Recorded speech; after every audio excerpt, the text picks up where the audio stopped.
Some of the best armour you find in video games and film is armour that is functional and serves a purpose to the character, that being keeping the character alive in combat. Designing any armour should require in-depth research. Unfortunately, most designers assume certain things about armour, and misconceptions crop up, and this results in a dysfunctional armour design. The armour doesn't have to be strictly historically accurate. It can take on a unique look that isn't historical. However, a lot of fantasy games and films make up armour that wouldn't work for the human anatomy. After all, armour is meant to be light, flexible, and protect the wearer, not hinder them. So here's a couple of examples designers, concept artists, and directors need to consider when designing armour.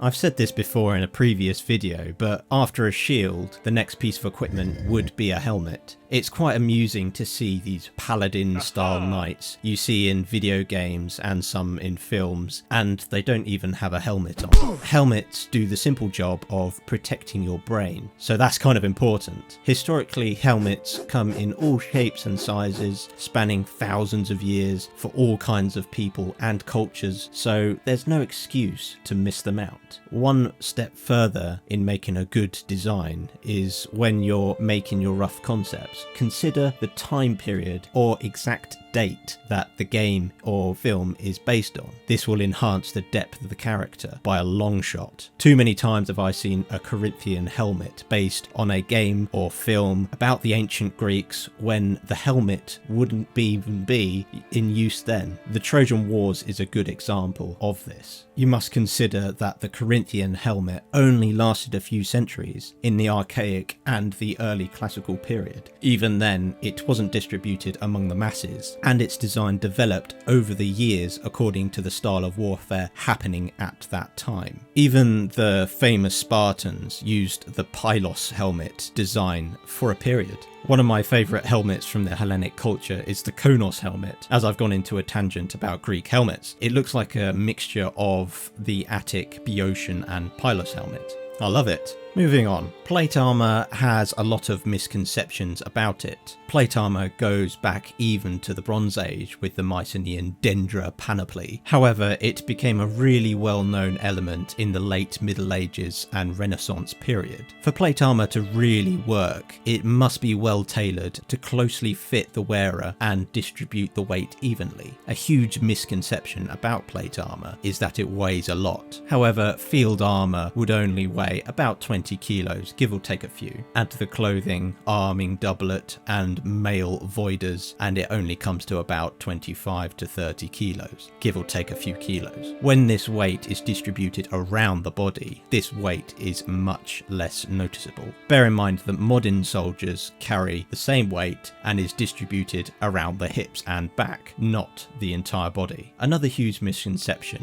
I see in a lot of fantasy style armors is that the proportions can be completely off. A good indicator is the breastplate. Historically, breastplates are mostly domed, and the bottom of the breastplate terminates between the bottom of the ribcage and the pelvis to allow movement of the torso. The domed shape is a solid structure that can deflect blows and give space between the wearer and the immediate impact, allowing less trauma. This impact would thus be distributed around the torso instead of just one small area. Modern reproductions of the breastplate tend to be flat and terminate around the belt line. This really restricts movement to the torso. Trust me, it makes a lot of difference not being able to move when you're in the field. What can cover the lower abdomen are what are called folds, a common part of the harness in history, however seldom seen in fantasy armors. Moving on to leather armor. Now, to say that it didn't exist would be ignorant. It did exist, but it wasn't created as a lightweight material in comparison to steel or iron plate. There are a few examples of surviving van braces, a few illustrations of rear braces and greaves. The coat of plates possibly had a leather base to hold metal plates. Historically, leather is quite precious, as cattle were a very valuable commodity. However, the use of hide, especially as a layer to cover over a shield, was more common. This was made from various animal skins. A quick point on leather. Dyeing it black would be rare and expensive.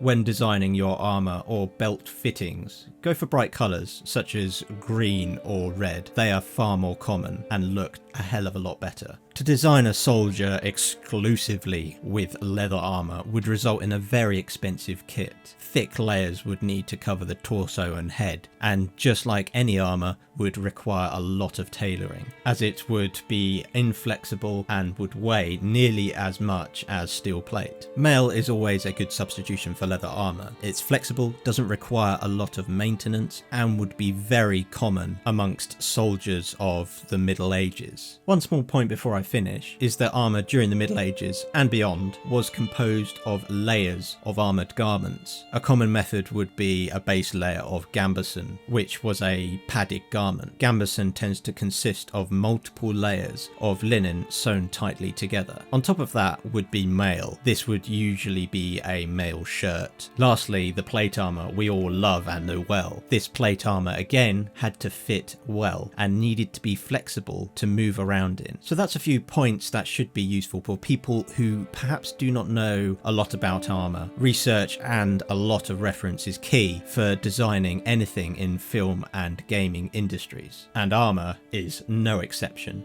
Cheers guys, and I shall see you on the next one.